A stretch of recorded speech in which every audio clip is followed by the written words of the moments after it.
Hi, it is me. I'm back. Been gone a couple nights. I'm into the history stuff right now, so bear with me. It may not be too funny, but I told you last time I'm a history buff, and the number one most fascinating incident in history that I've ever read about, I want to talk to you about. Now, if I do it the way I did it the other night, it'll be about an hour long, and you don't want that, believe me. So, you can see that takes that glare out. It does a little bit. So, I'm going to do it in segments, and I'm going to start today. And I don't know how many it'll take me, but I'm going to try to make each one about 15 minutes. So we're going to start today. I'm going to talk to you about something that happened in 1919 that probably most of you have never heard of. It happened in Boston. I'm reading this book for the third time. This book is about it. It's called The Dark Tide. It might be a little dark for you to see that. I may have to turn that light back on because I'm not using my little studio tonight. I'm using the kitchen. So I think that light will be okay, but it's called The Dark Tide. And this is my third time that I've read it. For me to have you guys understand this, I have to go back to the 13 original colonies before we were states. So that's where we're going to start. And I'm going to use some props, and then I'll tell you about what I'm going to do. I'm going to get all settled first, and if you hear my dogs go crazy, they do every time. So we're going to start you out with a song. A lot of what I'm doing here, I actually did in fifth grade, in my fifth grade classes. Some of them I can't because, well, you'll see. So anyway, but they can certainly see it today. So anyway, we're going to start, and I hope this works. It did a minute ago. So we'll see, because I'm technical. There go the dogs.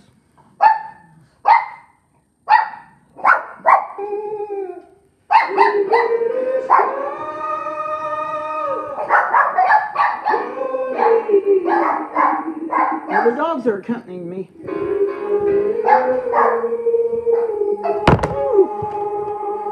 We'll try this again.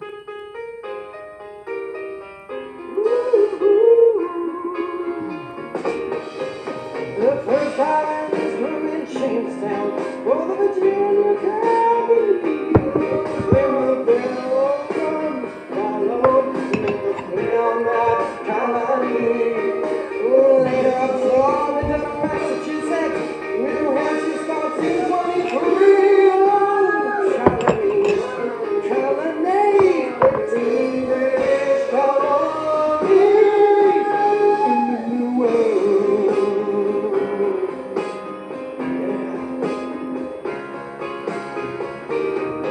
It's hard work for the Catholics. They wanted a place of their own. They're tempted by hook or by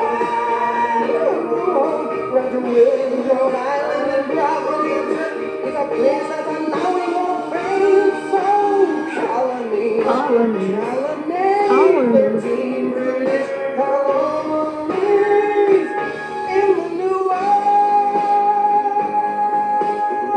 This is Mr. Batts. He's a teacher that does all these videos.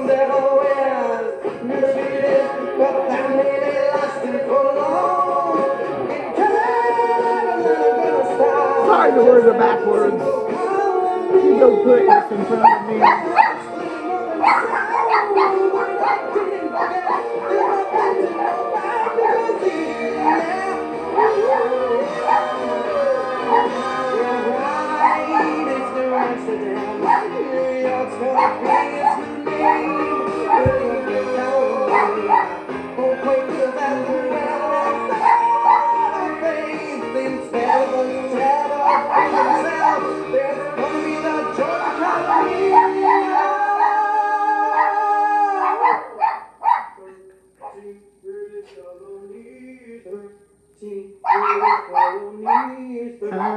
Dogs are singing to my dogs love the song.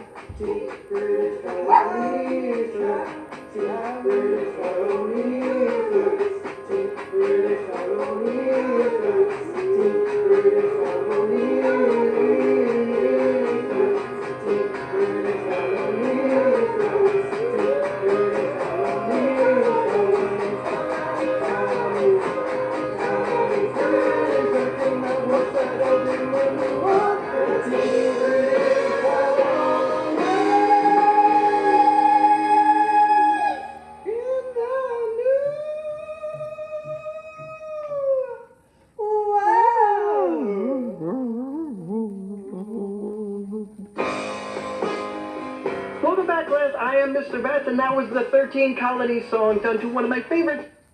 Okay, so that was my song to start with. So this whole thing starts in the 13 American colonies, and it involves our history, and it involves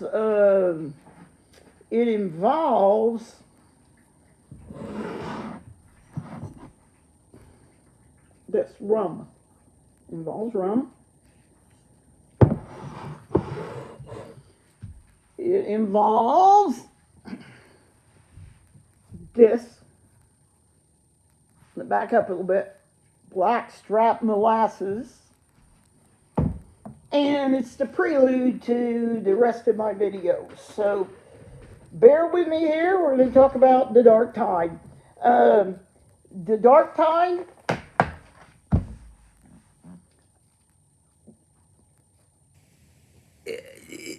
it's the start of slavery, which is not a pleasant thing to talk about.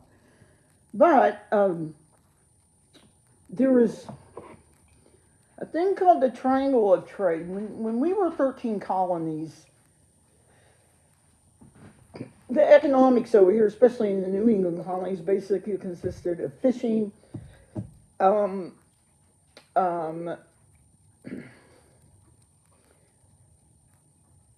barrel making, whaling, a lot of things that had to do with the sea. So the economic survival of the New England colonies, there had to be something that the New England colonies can produce that everyone else wanted that no one else had. So that's where this comes in. So then let's skip around this a little bit and let's go to Africa, to the western coast of Africa, where we so lovingly, and I'm being a smart aleck here, got our first load of slaves to come over and use in this country. And there are many, many people that believe that the slave traders that went over there paid real money for the slaves that they brought over here, and that is not true. They did not use money, hardly ever. Instead, this is what they used. This is what paid for those slaves. Rum. Okay, so triangle involves 3 points, right? So the first point of the Triangle of Trade was New England. Okay, so they would load ships up with this. Sometimes people start the other way around, but whatever it is, when they picked up the slaves from Africa, that was the middle voyage. But for me, the first voyage is the New England stop, loaded ships up to the brim with rum. Okay, then took that ship across the sea to the West Indies, to the islands, the Caribbean islands, and then the slaves were sold for money there. And then those slaves went into the fields where they grew sugar cane and produced sugar cane. And then the sugar cane, once you use sugar cane, you ferment the sugar cane juice,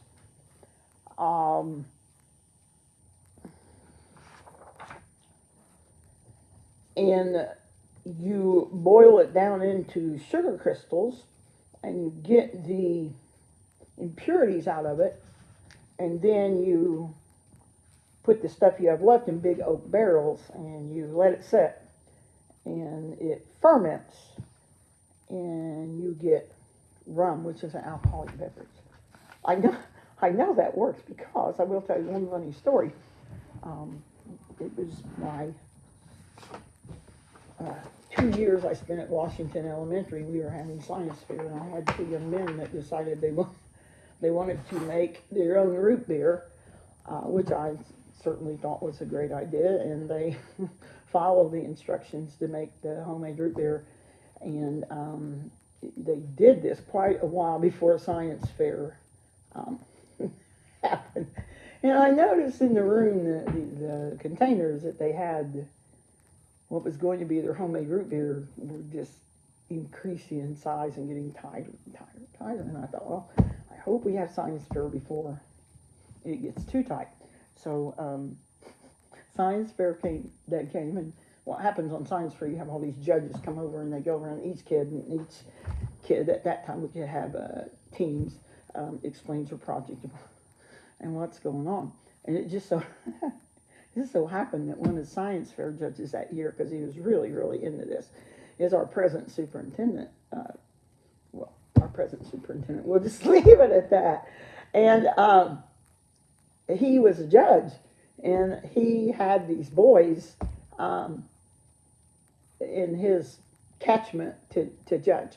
And he started over towards him. It was in the gymnasium. It just so happened that my room was just right next to the gymnasium. You had the gymnasium, and then my room was the first one on this side, on one side of it. All of a sudden, you hear this kabam that shakes the school, and it sounded like a cannon had gone off. It really did.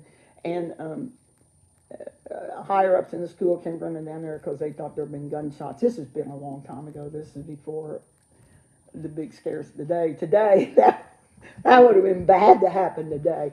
But everybody went running in there, and what happened, he had no more walked up to judge those boys' science experiment, science fair, where they made their own root beer till the fermentation, which we're going to talk about here in a minute, is just getting bigger and bigger and bigger. And I'm surprised we didn't have the fire department over there and everything else. So I don't know. I think once they cleaned up the glass and everything, and nobody was hurt, I think the boys were able to explain their experiment, and I do believe to this day that they got a pretty good grade on that, pretty good score on that. So, probably today I wouldn't okay that project just because I don't know, just because. But anyway, that's what happens when they put the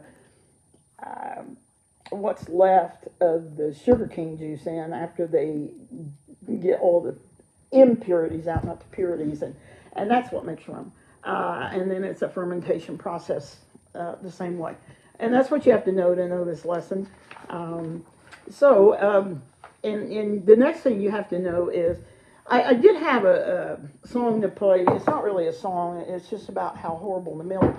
I didn't explain the last leg. So the first passage was to load ships with rum and go to Africa.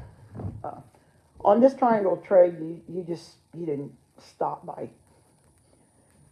You didn't stop by Europe because you had other places to go. So you get down to Africa and you trade this stuff, either called black gold or I guess maybe gold, I don't know.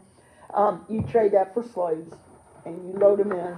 If I have time, I might play that because it's a horrible first-hand primary source of a slave talking about how awful the conditions were that were saved in a diary. And you were loaded in, and if you were lucky, you made it across. And then you were sold, and you were put to work in the sugarcane plantations in the Caribbean islands. I think the very first island that started it was Bermuda. And then you would, once the molasses was collected, then that would be loaded on a ship for the last third leg.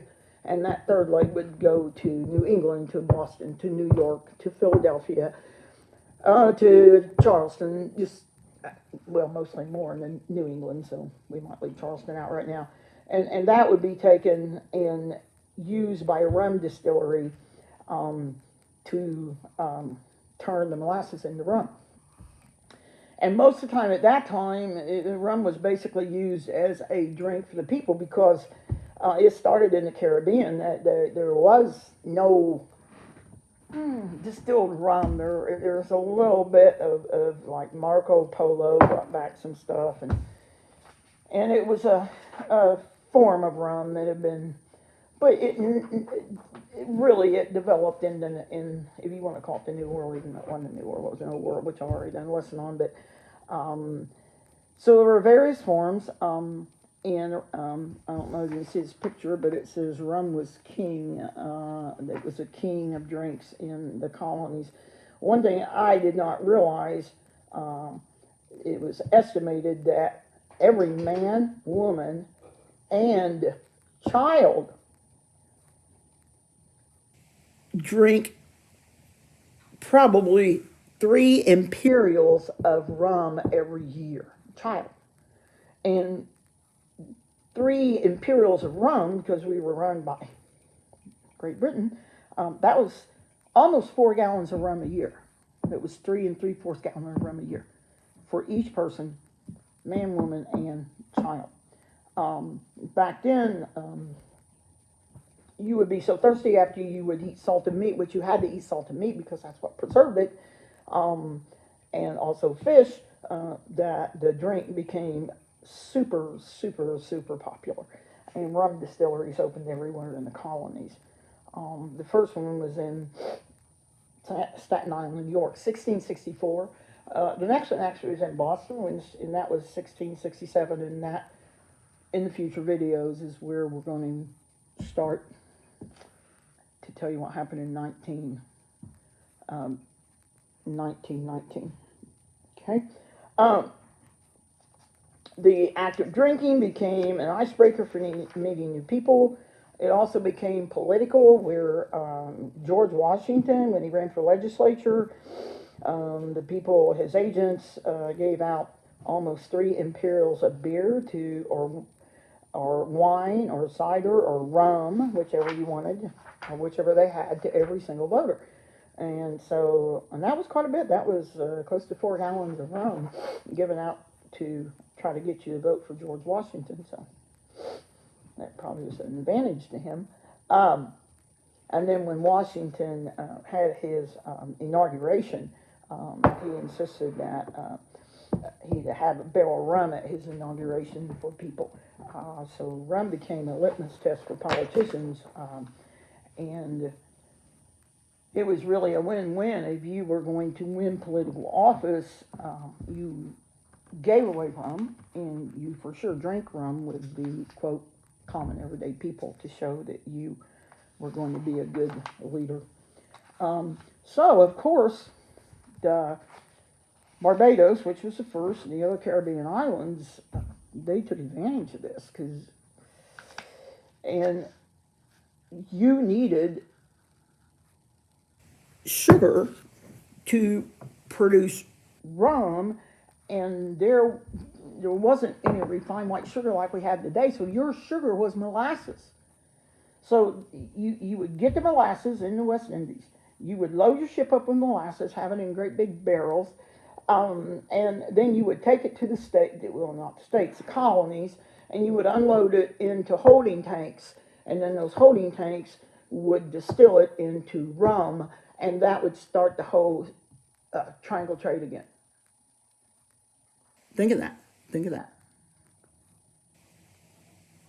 Slaves, we paid for the slaves we brought to this country, not with money, but with rum.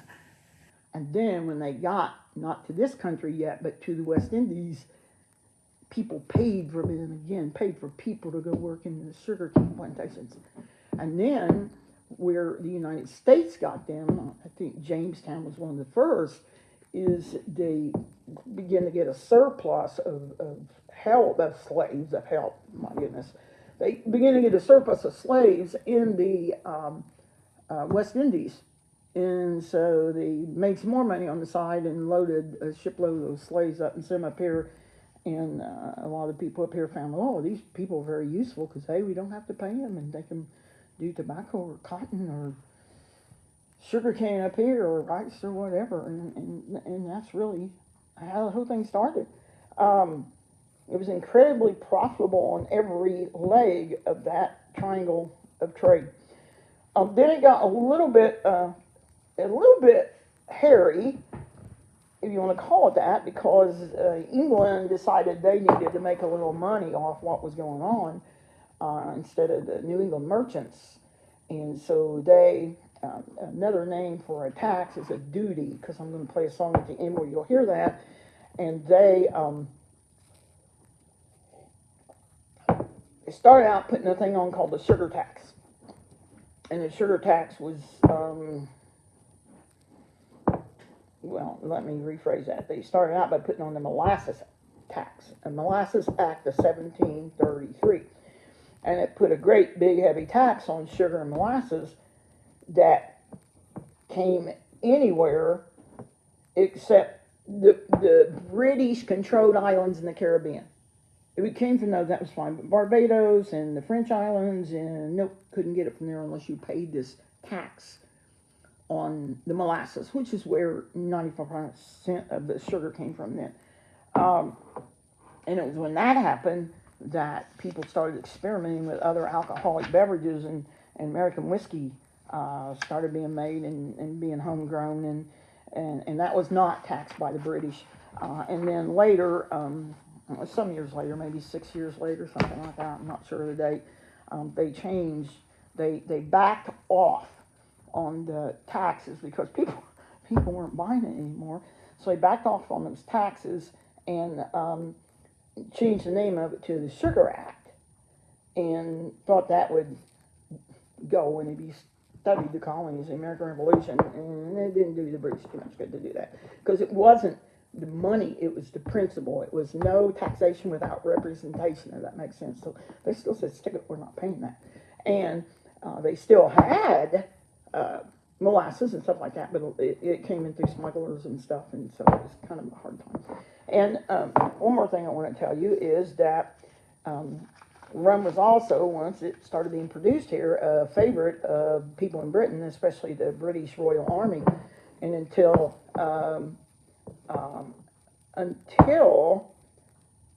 the 19th century, they were using that, they were putting lemons with rum and using it to keep people from getting scurvy. If you've never heard of scurvy, I teach kids about it. We don't have it anymore, hardly any, and I don't know if there's any countries that still do, but you get scurvy, and it's a nasty thing that you usually die of. It's where you don't get enough vitamin C. And ships were loaded with it because you go out, think you're going to hit land, in 2 weeks or a month, and you'd be out on the sea for ages. So they would put lemons with the rum, and it did help prevent scurvy.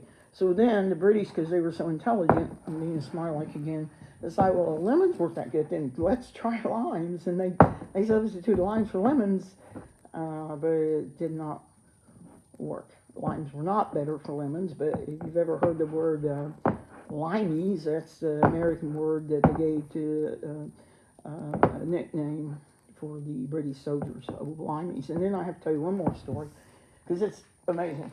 There was a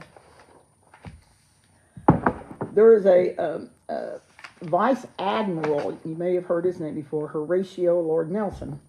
Then maybe you haven't. But in 1805, he had been the other name, it said the Royal Navy continued until 1970. Let me back up for a minute. The Royal British Navy continued until 1970, and I was born in 1954, so it was still going on. They continued to give their soldiers a daily ration of rum, and they would call it your daily tot, T-O-T, or toddy, which you may have heard before, T-O-T-T-Y. See what you learn when you watch my videos. I bet you never knew that. You probably heard of toddy, T-O-D-D-Y. This is tot or toddy, till 1970. So, in 1805, this Vice Admiral, Mr. Horatio, Lord Nelson, he was killed in a battle in Spain. If anybody wants to know, it was a battle of Trafalgar, if you want to look it up. And the officers and the crew wanted to return his body to England and have it all in decent shape, since he was a hero of the British Army. Because he was highly decorated and he was very accomplished. And so they took his body and they put his body in a cask or a barrel of rum. and shipped his body back to England in that barrel of rum. Well, then when the body got there, they opened it up expecting him to be preserved, and it's not funny, it's black humor, but they found a pickled body of Lord Nelson. There was no rum in the casket. So what happened to the rum? Maybe it leaked out. Maybe it evaporated through a hole. No, that's not what happened. They found that the sailors had drilled a hole in the bottom of the barrel to get the rum that was inside, and they drank that rum. Think about that. They thought it tasted yummy.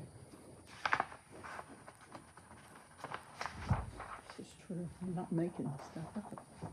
It's history that really happened. Still today, the biggest majority of rum production comes from the Caribbean, South Pacific, Asia, and North America. The most eastern island in the West Indies had the very first rum distillery, and it still is going today. It's called Mount Gay, G-A-Y, Mount Gay Rum. It was started in 1703 on the island of Barbados, and today it's under the conglomeration, I can't say this, but I've heard it, of the liquor company that's called Cointreau. I can't even begin to pronounce that, but they still proudly display their rum as the very first rum distillery. Let me rephrase that. The oldest existing rum distillery in North America. So, see if I've forgotten anything, because actually I'm just about done. So up until the 1880s, which by this time we're a country by now, because we became a country in 1776, molasses was the #1 sweetener in the United States. And by this time, refined sugar is being produced, but still the molasses is much, much cheaper than the refined sugar. And it was not, and this gets into tomorrow's lesson, so I won't get into it too much, but it was not, after World War I, sugar prices dropped, and molasses made a big change over to not being used anymore, and instead they were using white refined sugar.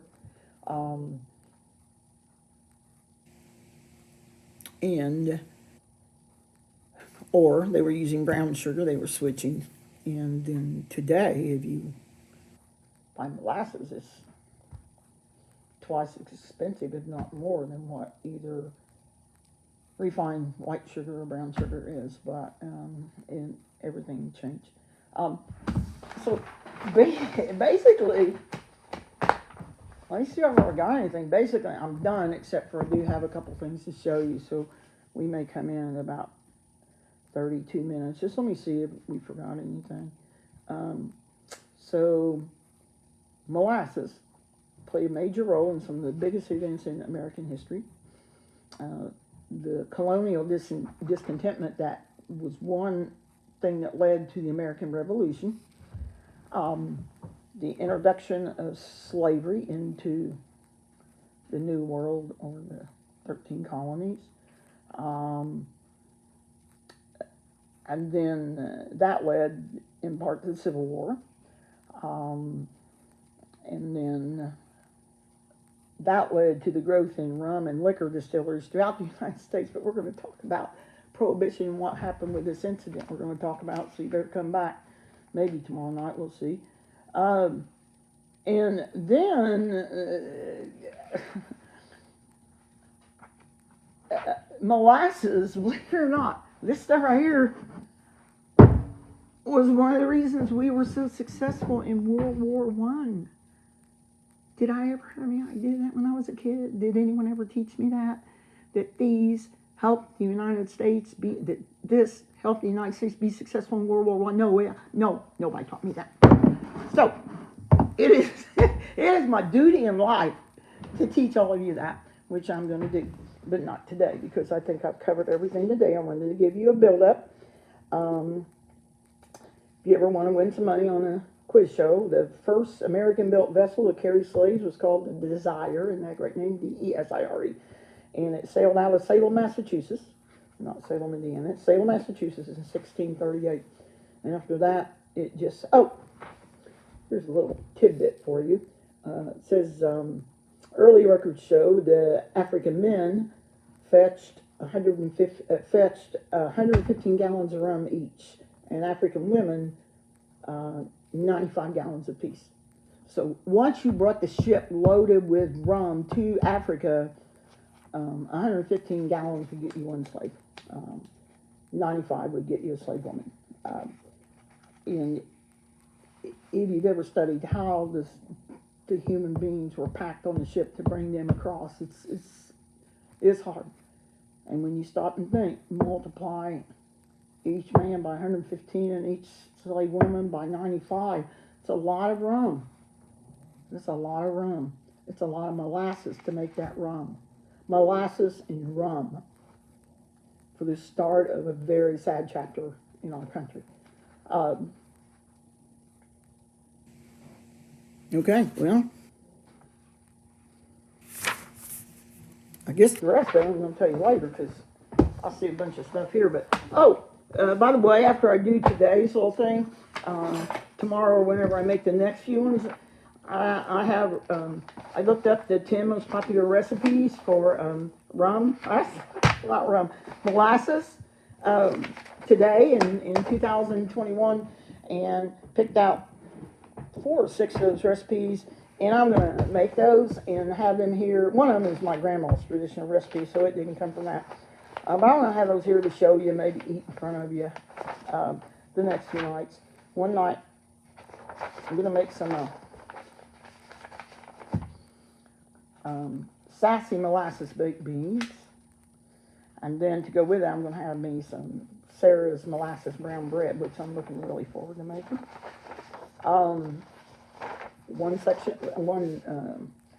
One of the sections will have some old-fashioned gingerbread cake. Did you know that gingerbread was made with molasses? And then another one, we're going to do some bran muffins that last 6 weeks in the refrigerator. And I'm going to somehow get the recipe to you for all these.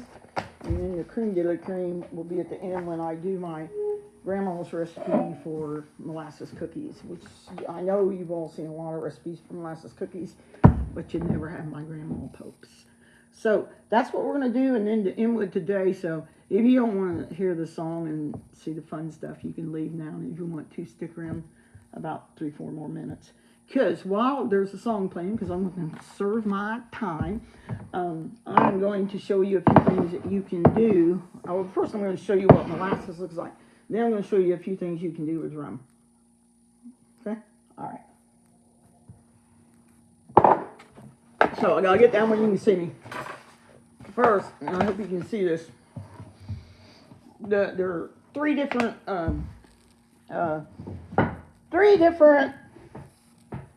kinds of molasses. You have light and dark, and then the most dark kind is called blackstrap molasses. And I've got some blackstrap here, and I want you to watch it come out. No, oh, sorry. Notice how slow it's coming out. When you take molasses and mess around with the temperature, strange things happen. And that will be involved in our 1915 story. The blackstrap's the strongest molasses that you can have. My grandma, in her cookies, used Brer Rabbit molasses, which I brought, but Grandma used a strong flavor, and I couldn't get it, but this is the mild flavor of Brer Rabbit. That's what I'm going to use in my cookies, so that blackstrap. Woo-hoo! Now I want you to watch this pour. Looks about the same thickness, but I put this bottle in the cold weather. That's going to pour different. I put it in hot weather. It's going to pour different. I put it in Indiana weather, which is cold, hot, cold, hot, cold, hot. You're going to be hearing some noise come from this bottle, which goes into our lesson. So let me show you real quick what it looks like. When I taught this in school, yeah, when I taught this in school, I took molasses in and bread and butter, and let the kids taste some bread and butter. And there were a couple classes that I actually bought some of Grandma's cookies in, but I usually don't share those. I'll share them with you guys on the screen, okay? You can do like pretend, like when I'm eating them, you can just pick one up in your hands and this tastes so good, and eat it and think it's wonderful. All right, so I want to show you a couple different things you can do with rum. I'll show you what I do all the time. Let me show you the biggest one. I love root beer. In fact, I do not drink pop, except for root beer. I'll tell you what some other time. Oh, and 7-Up or Sprite or ginger ale. But here's a glass, here's the root beer, okay? So you pour the root beer in. Okay, and then usually I have a Kraken rum, but I'm out of it, so I've got double loom. I now like the dark spice rum. It's the one that's produced a lot in the Caribbean, and it's pretty good though. Not bad. It's not like Kraken. And I put a little bit of rum in there, and then I stir it up and put some ice in it, and that's my drink of choice, if you want to call it that. And if I'm not having root beer with Jaeger or rum, I'm having root beer with Jaeger, which is a licorice tasting. Oh, I got more than just a little in there, but that's my favorite way to drink rum. Another way you can drink rum, I don't have any, I'm out of it, is eggnog. If you use an eggnog, most people use this spice rum. This is a golden rum. It's second strongest rum, golden rum, and then the dark rum is the strongest. This is Captain Morgan's, and put that in some eggnog, put some nutmeg on it, which I gave you a lesson on, and you got quite a drink. And then the other way, it's kind of cool to drink rum that I just tried tonight. I made this up sort of. One of my Christmas gifts was apple pie Bailey's Irish cream. I saw where someone bought it for me, $26 for one bottle of it. It's pretty hot. So what are you going to do with it? You're going to pour, oh, there we go.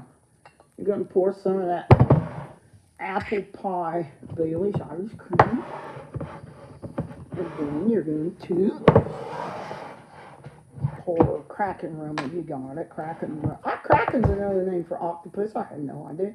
I wondered why they put a big old octopus on their rum bottle, and I've learned all kinds of stuff. But you put a little black, you can be black or golden, it doesn't matter. Put a little double loom in there, stir it up a little bit. Do this as a shot. So you just take this and everybody toast to the new year. And I won't do it all. Shot, but that's pretty good stuff too. So I was going to play it at the same time I played the song to conserve time. Last song I'm going to play for you is a song I did in school. So I'm done except for a song. But who knows what I'll do during the song, so you better not leave. It's called, it's by the same guy that did that first song, 13 Colonies. It's by a teacher named Mr. Betts. And let me get it pulled up here. No, it's not. I just lied to you. It's not by him at all. Anyway, it's about the Sugar Act, which was... That's my sister calling. Would you like to answer it and talk to her? I don't think so. I'll have to call her back because I promised to call her today. So we'll have to call her after a while. I'll have to get back to where I was now while I talk to you, because I've got the wrong song pulled up. Oh, I know how to get it. Because of my technology skills. Oh, crap.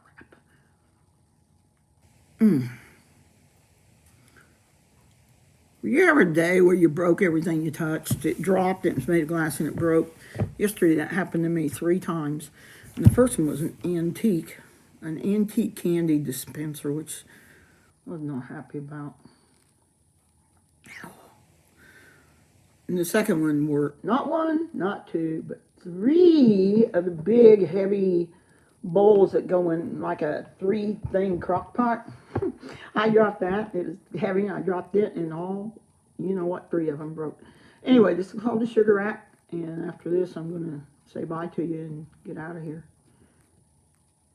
Hey, we're Atlassian, the creators of teamwork software like Jira, Trello. This will tell you a little bit more about the British taxes and duties. I wish I had a better way to do this, but I don't, so. At least for now. I'm hurt, Britain, I'm breaking down. I was a merchant of great renown. I traded products to the 13 colonies, baby, from the Caribbean. I don't wanna be feeding you tax, I don't like the sound of your accent. It's getting my business each day. Ooh, Britain, cause I really don't care for your laws. I just wanna look out for my cause, and I really just don't wanna pay your sugar. Duties, keep your tax away from me. I'm right here, on my knees. There's a road to keep on smuggling. Yeah, I made a good living, made it alright. Now your little sugar rack makes things tight. Sugar, oh please, won't you keep it? You can sing with this when it comes to the sugar part, like the Archies. My brown molasses, I sold with ease. It was so cheap to get from the West Indies.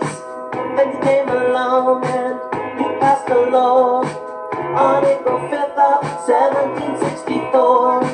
I don't want you searching cargo, I just don't know how far you go, and you're killing the rum industry. Ooh, Britain, cause I really don't care for Get ready, you. you can I'm sing gonna with keep me. bending your You rules, just have to or it say means less sugar. profit for me. Come on. Sugar, you see, won't you keep your tax away from me? Come on. I'm right here, angry at the Britain out of Navy. Yeah, they know that I'm a smuggler, sneaking through the night. Now that custom guards are extra tight. On sugar, duties, keep the tax away from me. I want that Lord Grenville, Britain's Prime Minister, to axe his greedy act. To me it's sinister. 1 gallon used to be 6 pence in tax till he. This is saying they actually lowered the tax, but those people still refuse to pay it. And he won't get a cent from me. But give me all that tax, I'm working duty free. That's my sugar. Sugar was cheap. So keep your tax away from me. I'm right here, cause I need to support the perfect colonies. I saw them put molasses, make a tiny sum, add a little sweetness to their rum. Sugar, please, keep your tax away from me. Sugar, please, from the French part of the West Indies. I'm right here, I need less of Britain's tyranny. I know the Britain taxes their other colonies, but can I be exempt, pretty please? From sugar, duties, keep your tax away from me, away from me.